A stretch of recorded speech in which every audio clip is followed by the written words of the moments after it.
안녕하세요. 저는 오늘 여러분과 함께 어드벤처로 목공을 진행하게 된 권기성 전도사님입니다. 오늘은 전도사님과 함께 나만의 목공 수업을 진행하기에 앞서 목수란 어떠한 직업인지 함께 알아보도록 하겠습니다. 전도사님이 그래서 사전을 한번 찾아봤어요. 목수란 도대체 어떠한 직업일까요? 목수는 나무를 다루어 집을 짓거나 가구, 기구를 만드는 직업을 하는 사람을 목수라고 이야기하고 있었습니다. 이렇게 목수가 하는 일은 집을 짓거나 가구와 여러 기구를 만드는데요. 그런데 여러분, 요즘 주변에서 나무로 만든 집을 본 적 있나요? 여러분이 지금 밥을 먹고 잠을 자고 있는 그 집이 나무로 지어져 있나요? 우리가 살고 있는 웬만한 모든 집은 다 시멘트로 지어져 있습니다. 과거 우리나라는 나무로 집을 만들어서 건축했습니다. 그래서 이러한 나무로 만든 집을 목조 건축물 또는 쉽게 말해 한옥이라고 이야기합니다. 이렇게 우리나라는 목수가 나무를 자르고 건조시키고 집을 지었다고 해요. 그런데 우리나라의 목조 건축에 아주 큰 특징이 하나 있는데 그것은 전 세계 어디에서도 볼 수 없는 특징이라고 합니다. 바로 못이나 나사를 전혀 사용하지 않고 건축을 했다고 해요. 과거 우리 조상님들은 한옥을 건축할 때 우리가 레고를 조립하는 것처럼 나무들을 조각했고 그렇게 만든 나무 기둥들을 한꺼번에 조립했다고 합니다. 그렇기 때문에 못이나 나사가 필요 없었다고 해요. 어때요? 정말 우리 조상님들의 손기술이 얼마나 좋았는지 전도사님은 조사를 하면서 정말 많이 놀랐답니다. 이렇게 목수가 하는 일은 우리가 사는 집부터 우리가 사용하는 가구까지 다양한 것을 만드는 직업이 목수입니다. 그런데 여러분, 성경에도 목수라는 직업이 있었던 걸 아시나요? 창세기 6장 14절에서 15절에 보면 하나님이 노아를 통하여 방주를 건조하라는 명령이 기록되어 있고요.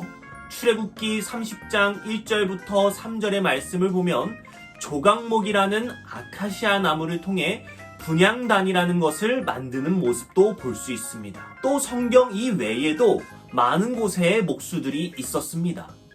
예수님의 아버지 요셉 또한 목수였고요. 예수님 또한 아버지를 도와 목공소에서 일을 도와드렸던 적이 있어요. 그래서 시대의 소망이라는 책에 보면 예수님의 어린 시절을 이렇게 기록하고 있습니다. 이제 그분은 자원하는 종이 되고 사랑스럽고 순종하는 아들이 되셨다.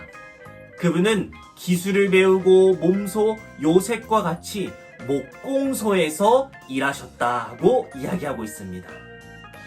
이처럼 성경에도 목수들이 만들었던 많은 건축물과 목수들이 있었습니다. 그런데 목수가 하는 일은 단지 나무로 건물만 만드는 것이 아니에요. 나무를 직접 자르고 건조하는 일까지 목수가 전부 진행한다고 합니다.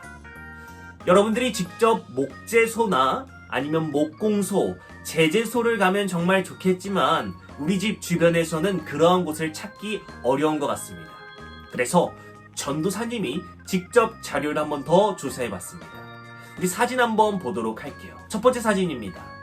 가장 처음 나무를 해외에서 수입해오거나 아니면 우리나라에서 자라는 나무들을 먼저 잘라옵니다. 이렇게 잘 나온 나무를 한꺼번에 기계에 들어갈 수가 없으니 그 기계 사이즈에 맞게 나무를 먼저 올바른 사이즈로 잘라줍니다. 그렇게 한 뒤 제재소로 가져가게 됩니다. 두 번째는 저렇게 가져온 나무를 일정한 두께로 잘라줘야 합니다. 이렇게 일정 두께로 잘라줘야 모든 면이 알맞게 건조가 되고 그래야 나무가 뒤틀리지 않기 때문입니다. 만약 여러분 주변에 이렇게 목재 저장소나 제재소, 목공소나 철물점이 있다면 부모님과 함께 방문하여서 목수가 하는 일이 무엇인지 또 나무는 어떻게 준비되는지 직접 관찰하고 체험하면 정말 좋을 것 같습니다. 자, 그럼 이제 우리가 직접 실습을 한번 해보도록 할 텐데요. 오늘 우리가 함께 만들어 볼 것은 미니 집 만들기입니다. 네, 안녕하세요, 친구들. 우리 함께 지금 집 만들기 순서를 해볼 텐데요. 우리가 직접 집을 만들어 볼 수는 없으니까 DIY, 인디언 텐트, 무드 등을 우리 함께 만들어 보도록 하겠습니다. 첫 번째 준비물입니다. 우리 세트 구성품으로 들어가 있는 종이 한 장과 LED 촛불인데요. 이 촛불이 잘 나오는지 먼저 확인을 해주시기 바랍니다. 그 다음 우드 스틱 4개, 그리고 우리가 집을 데코할 수 있는 비즈들 준비되어 있고요. 그 다음 우리가 집을 함께 꾸며서 색칠할 수 있는 채색 도구 준비해주면 됩니다. 그리고 가위 중요하고요.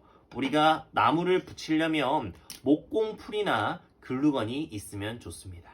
자, 그럼 우리 함께 시작해 보도록 하겠습니다. 자, 우리 함께 종이를 잘라볼 텐데요. 종이를 자를 때는 여기 굵은 선을 넘어가서는 안 됩니다. 이 굵은 선 위주로 먼저 잘라주도록 하겠습니다.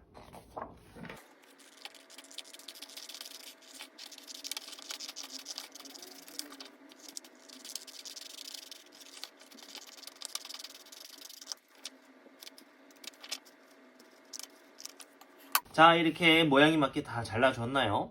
그 다음 우리가 할 거는 우리가 가지고 있는 채색 도구들로 이 텐트를 꾸며보는 거예요.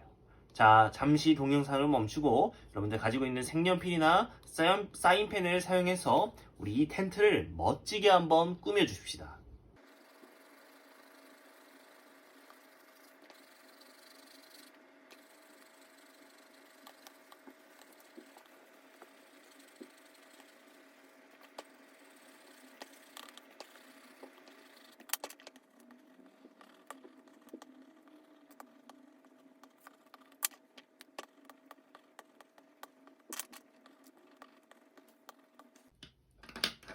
자, 전도사님은 색칠을 완료했습니다. 이게 무슨 문양인지 잘 모르겠다고요?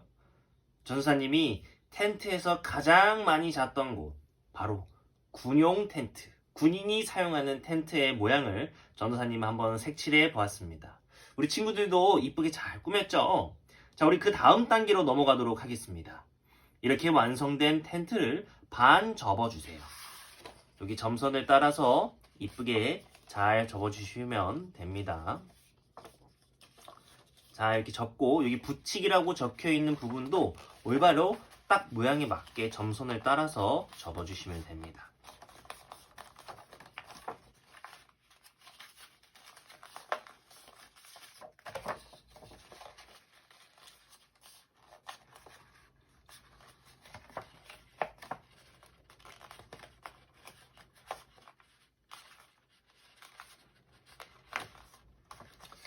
자, 이렇게 꽉 다 접지 말고요.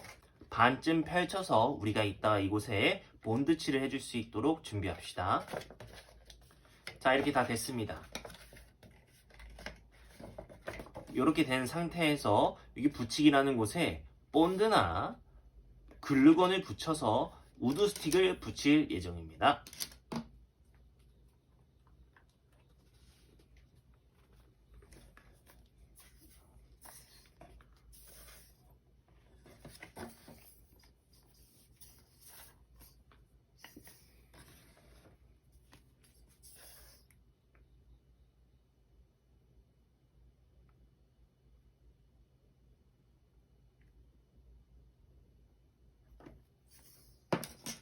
본드를 붙인 다음에 우드 스틱을 아래쪽에 끝선에 맞춰야 돼요.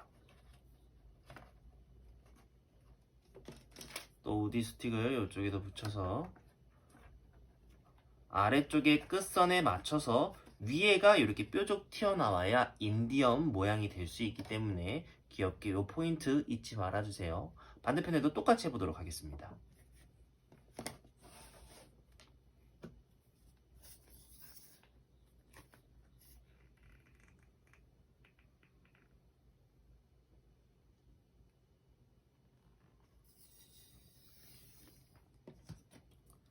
자, 이곳에도 똑같이 우드 스틱을 붙여주세요. 자, 이렇게 우드 스틱을 붙이고 난 다음에 바로 우리가 다음 단계로 넘어가게 되면은 나무가 떨어질 수도 있으니까 이렇게 5분 정도 기다리는 시간 갖도록 하겠습니다. 이 동안 옆에 있는 우리가 아까 잘랐던 쓰레기들을 미리 쓰레기통에 버리고 오시면 됩니다. 자, 5분의 시간이 흘렀습니다. 이렇게 이제는 세워도 우드 스틱이 떨어지지 않습니다. 그 다음 우리가 할 것은 무엇이냐면 이렇게 비즈, 아까 우리가 챙겨놨던 거, 요걸로 텐트를 이쁘게 꾸며주면 됩니다.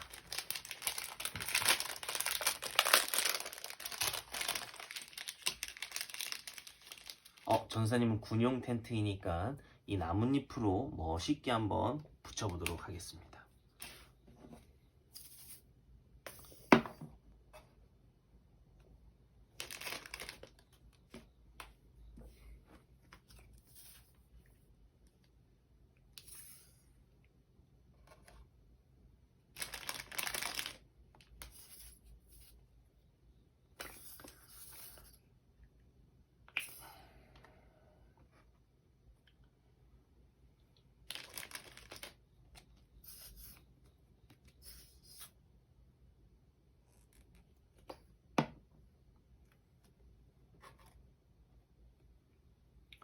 자, 그리고 누가 이 텐트가 주인이 누구인지 모르기 때문에 여기 핸드메이드 나무 판때기 뒤에는 빈 공간이 있습니다. 이곳에 자신의 이름을 한번 적어보도록 하겠습니다.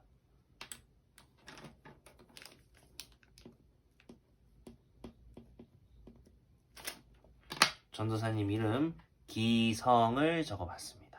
이것 또한 본드를 사용해서 이 텐트 입구에 붙여주면 됩니다.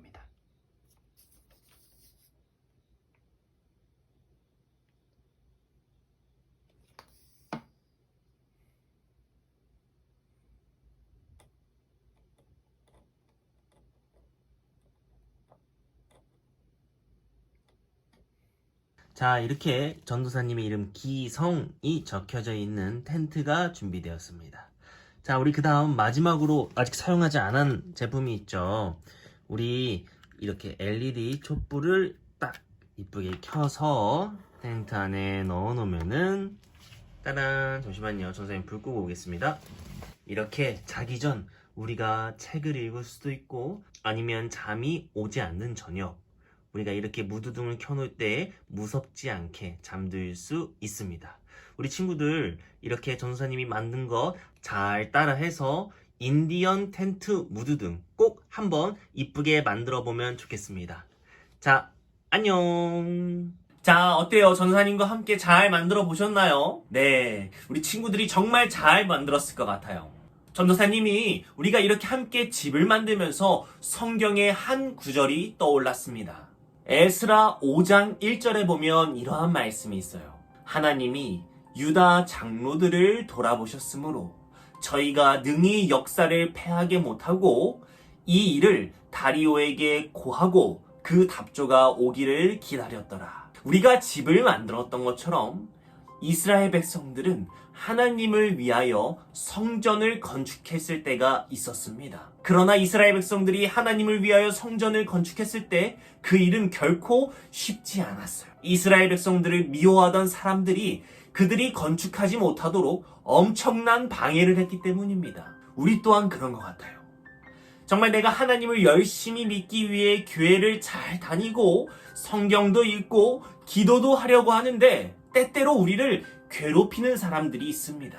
그러나 그러한 상황을 우리가 마주했다고 해서 하나님이 우리를 잊어버리거나 하나님이 나의 기도를 들어주지 않는 것은 아니에요. 하나님은 이스라엘 백성들이 성전을 잘 건축할 수 있도록 인도하셨던 것처럼 오늘 우리가 하나님을 찾아 나아가는 우리의 마음 또한 지켜주시고 우리가 하나님 안에서 살아갈 수 있도록 하나님께서는 예전에도 그랬고 오늘도 우리의 마음을 지켜주실 것입니다. 하나님께서 스룹바벨 성전을 건축할 수 있도록 인도하셨던 것처럼 이스라엘 백성들을 방해했던 이방인들이 아무리 그들이 건축하지 못하게 한다 할지라도 하나님께서 이스라엘 백성들을 지켜주셨던 것처럼 우리 오늘 패스파인더 대원들이 하나님을 찾아간다면 하나님께서는 우리 친구들을 안전한 길로 인도하실 것이라는 것, 이것 기억하면서 오늘 활동 마치도록 하겠습니다. 고맙습니다.